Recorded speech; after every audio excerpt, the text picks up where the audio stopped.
ఓం అస్మద్గురుభ్యో నమః. శ్రీమతే రామానుజాయ నమః. భగవద్బంధువులందరికీ దాసోహాలు. మనం శరణాగతి గురించి మాట్లాడుకుంటున్నాము. శరణాగతిలో ఉపాయము, ఉపేయం అనే పదాలు నేర్చుకున్నాము. భగవంతుని పొందడానికి చేసే ప్రయత్నాలను ఉపాయము అంటారని తెలుసుకున్నాము. పొందేది ఏదో దాన్ని ఉపేయము అని తెలుసుకున్నాము. ఉపాయము, ఉపేయము రెండు భగవంతుడే. మనకు శరణాగతిలో ఉపాయము, ఉపేయము రెండు భగవంతుడే. స్వప్రయత్న పరులు శరణాగతిలోనే భగవంతుని పొందడానికి రెండు రకాలుగా ఉంటారు అనుకున్నాము. స్వప్రయత్న పరులు భగవంతుని శాస్త్రవేత్త కర్మలు 100% ఆచరించాలి. శరణాగతులు కూడా 100% ప్రయత్నిస్తారు.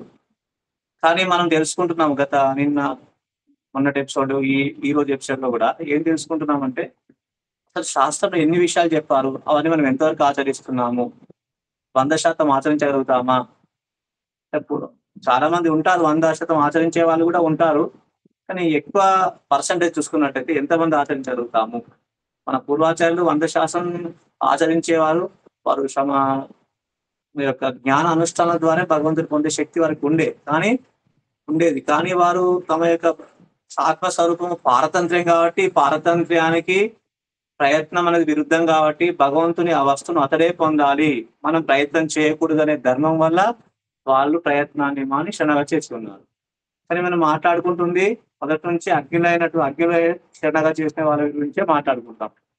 భక్తి పరవశుల గురించి కానీ జ్ఞానాధికుల గురించి మాట్లాడట్లేదు. ఆలవారాచార్యులు భక్తి పరవశులు. వాళ్ళు భగవంతుని దివ్యమంగళ విగ్రహాన్ని దర్శించడం ద్వారా, భగవంతుని కళ్యాణ గుణాలను అనుభవించడం ద్వారా వాళ్ళు నిరంతరం అదే ధ్యానంలో ఉండటం వల్ల, అదే ధ్యాసంలో ఉండడం వల్ల వాళ్ళు శరణాగతి చేసి ఉండేవాళ్ళు. జ్ఞానాధికులు కూడా వాళ్ళ స్వరూప ధర్మంగా భావించే శరణాగతి చేశారు తప్ప శక్తి లెక్క కాదు. మన దాసం లాంటి వాళ్ళు అజ్ఞానంతో శరణాగతి చేస్తున్నారు అని తెలుసుకున్నాం. అయితే ఈ శరణాగతి చేసేదంలో ఉండే సాధక బాధకాలు అంటే, మన శాస్త్రం ఏమేమి చెప్పింది అని మన అయోధ్యకాండలో మనం చెప్పినటువంటి భరతుని శపథాలు కానీ, ఇంకా అనేక విషయాలు, ఏకాదశి కూడా ఎంత కష్టం, ఎటువంటి నియమాలు చెప్పారు, ఈ రోజు కూడా కొన్ని చెప్పుకుంటూ ముందుకు వెళ్దాం. జాలరి ఉంటాడు.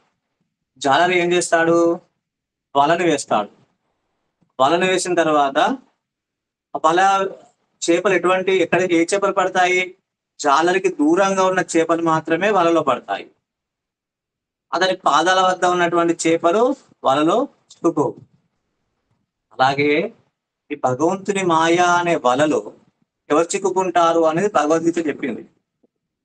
దైవీ హేష గుణమయి మమ మాయా దురత్యయ మామేవయే ప్రపద్యంతే మాయామేతాంతరంతితే.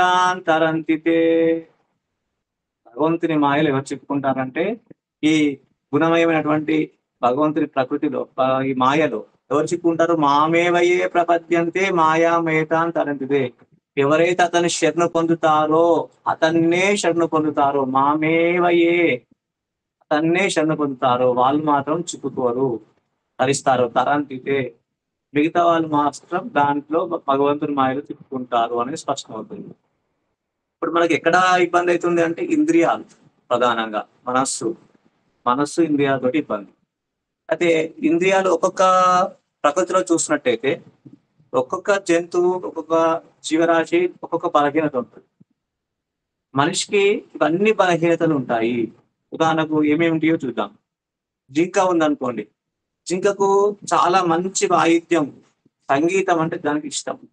మంచి వాయిద్యం వాయిస్తుంటే అది అటే వైపు తన్మయత్వంతో తదేకంగా చూస్తుంది. బాహ్య పరిసరాలను మర్చిపోతుంది. బాహ్య పరిసరం కూడా మర్చిపోవడం వల్ల వేటగాడు వల వేసి దాన్ని బంధిస్తాడు. అదేవిధంగా చెవి అయిపోయింది. చెవితో కన్ను అంటే దీప పురుగు ఏం చేస్తుంది? పూర్వకాలంలో ఈ లైట్స్ లేకముందు దీపం ఉండేది కాబట్టి ఆ దీప పురుగు వచ్చి ఆ లైట్కు, ఆ కన్నుకు ఆకర్షితురాలే, ఆ దీపానికి ఆకర్షితురాలే, ఆ దాంట్లో కాలేది, ఆ దీపానికి అనుకొని కాలిపోయేది. ఇప్పుడు కూడా మనం వర్షం పడ్డప్పుడు చూస్తాం, దీపపు అంటే లైట్స్ కు, ట్యూబ్ లైట్ వైపు, అక్కడ రోడ్డు స్ట్రీట్ లైట్లో ఎన్నో పురుగులు. అప్పుడు ఆ కాలం 1 గంటలో పట్టిన పురుగులు వచ్చేస్తాయి. ఒక 2-3 అవర్స్ లో అవి వాటి జీవితం ముగించిపోతుంది. వాటి దీపపురి యొక్క బలహీనత ఏంటంటే కన్ను బలహీనత. ఆ యొక్క దీపాన్ని చూసి అవి పశువులైపోతాయి. రుచి అంటే చేప. చేపకు నాలుక బలహీనత. అది ఏం చేస్తది? నాలుక కోసం ఏం చేస్తదంటే, ఒక వేటగాడు ఏం చేస్తాడు? ఒక పిండి ముద్దకు ముళ్ళు పెట్టేసి పంపిస్తాడు. ఆ పిండి ముద్ద కోసం అది పట్టుకొని ములుగు చిక్కుకుంటది. జీవితాన్ని ముగిస్తది. తర్వాత కన్ను అయిపోయింది. చేప, ముక్కు, తుమ్మెద. తుమ్మెద కూడా మకరందం కోసం మనం చూసుకున్నాము. మకరందం కోసం తామర పూల వాడుతుంది. ఆ విధంగా తామర పువ్వు ముకుళించుకోగానే దాంట్లోనే బందీ అయిపోతుంది. దానికి సరే ఆ యొక్క మకరందం అంటే దానికి ముక్కుకు ఉన్నటువంటి ముక్కు అనే బలహీనత వల్ల ఆ మకరందాన్ని స్వీకరించాలని వెళ్ళి ఆ తామర పువ్వులో చిక్కుకుంటుంది. చర్మం. చర్మం ఏ ఏ ఏ ఏ జంతువు యొక్క బలహీనత అంటే ఏనుగు యొక్క బలహీనత. ఏనుగు ఏం చేస్తుంది?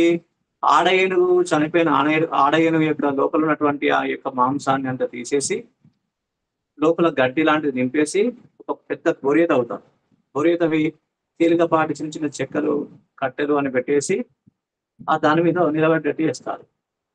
దూరంగా ఉన్నటువంటి మగ ఏనుగు ఆడ ఏనుగు కోసం వచ్చేసి ఆ బొరియలో పడుతుంది.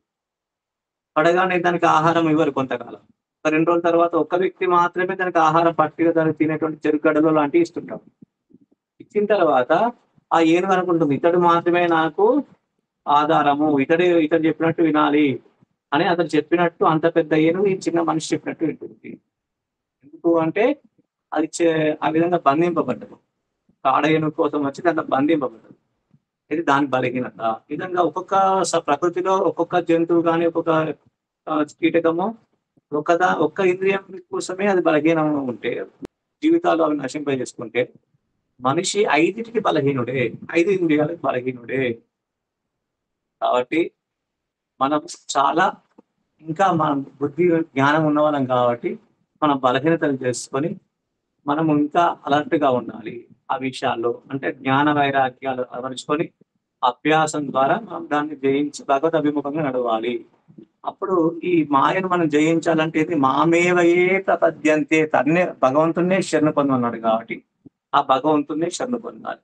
మనం అనుకున్న మళ్ళా భవతు మే శరణు మేకో విష్ణుపోతో నరాణం అని శరణు మేకో విష్ణుపోతో. విష్ణుపోతం అంటే పడవ. విష్ణు అనే భగవంతుడి పాదాలనే పడవే మనకి భవసాగరం నుంచి దాటడానికి ఉపయోగపడుతుంది.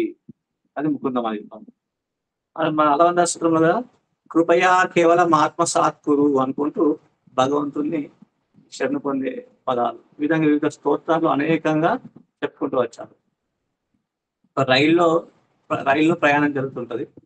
భార్యాభర్తలు వెళ్తుంటే ఎదురుగా ప్యాసింజర్స్ ఉంటారు. వాళ్ళు ఒక కొంతకాలంతో దిగిపోయేవారు. తక్కువ కాలంలో 5-10 నిమిషాలు స్టేజ్‌లో దిగిపోయేవాళ్ళు. వాళ్ళ ముందర గొప్పతనం కోసం ఈ భార్య మీద జోక్స్ వేసుకుంటూ ఇతడు నవ్వుతుంటాడు. ఇటువంటి జోక్స్ వేసినవి కానీ వాళ్ళకేంది వాళ్ళు నవ్వుతారు. ఇక్కడ ఇబ్బంది పడేది భార్య. అరే 5-10 నిమిషాల కోసం వీళ్ళు వెళ్ళిపోయే వాళ్ళ ముందర నా మీద జోక్స్ వేసి నేను పర్మనెంట్ గా ఉండేదాన్ని. నా మీద జోక్స్ వేస్తూ నవ్వుతున్నాడు. ఇతడు ఏమున్నాడు అని అతనికి ఆమె దూరం అవుతుంది. అంటే ఇక్కడ టెంపరరీగా ఉండేవాళ్ళు ఎవరు? పర్మనెంట్ గా ఉండేవాళ్ళు. ఎవరికి మనం ఇంపార్టెన్స్ ఇవ్వాలి? అంటే టెంపరరీగా ఉండే 5-10 నిమిషాల ముందు వాళ్ళని అంటే భార్యకు సపోర్ట్ గా నిలబడి వాళ్ళ మీద వ్యతిరేకంగా కావాలి తప్ప పర్మనెంట్ గా ఉండే భార్య కోసం భార్య మీద జోక్స్ చేసి 5-10 నిమిషాల ముందు గొప్పతనం ప్రదర్శిస్తే అతను ఎంత అవివేకం. అలాగే మనం టెంపరరీగా ఉండే ఈ చుట్టూ ఉండే ప్రపంచము వ్యక్తుల గురించి పర్మనెంట్ గా ఉండే భగవంతుని దూరం చేసుకుంటున్నాము. వాళ్ళ మీద గొప్పతనం కోసము, వాళ్ళ మీద గౌరవం కోసము, రకరకాలుగా పనుల కోసం మనము భగవంతుని దూరం చేసుకుంటాం. భగవంతునికి ఇంపార్టెన్స్ ఇవ్వాలి. భగవంతునికి అడ్డు వచ్చి ఏదైనా మనం త్యాగం చేయగలం. ఈ భగవంతుని జన్మలో పొందాలి అన్నప్పుడు అనేక కోటాను కోట్ల జన్మల నుంచి మనం చేసుకున్న కర్మ మనకు పెండింగ్ ఉన్నది. అది తొలగించుకోవాలి. ఆ తొలగించుకోవాలంటే స్వప్రయత్నంతో అసాధ్యం అది. మనం చెప్పుకుంటున్నాం శాస్త్రంలో 8 కఠిన నియమాలు ఉన్నాయి. ఈరోజు కూడా కొంత చెప్పుకుంటాం. శరణాగతి ఒకటే మార్గం.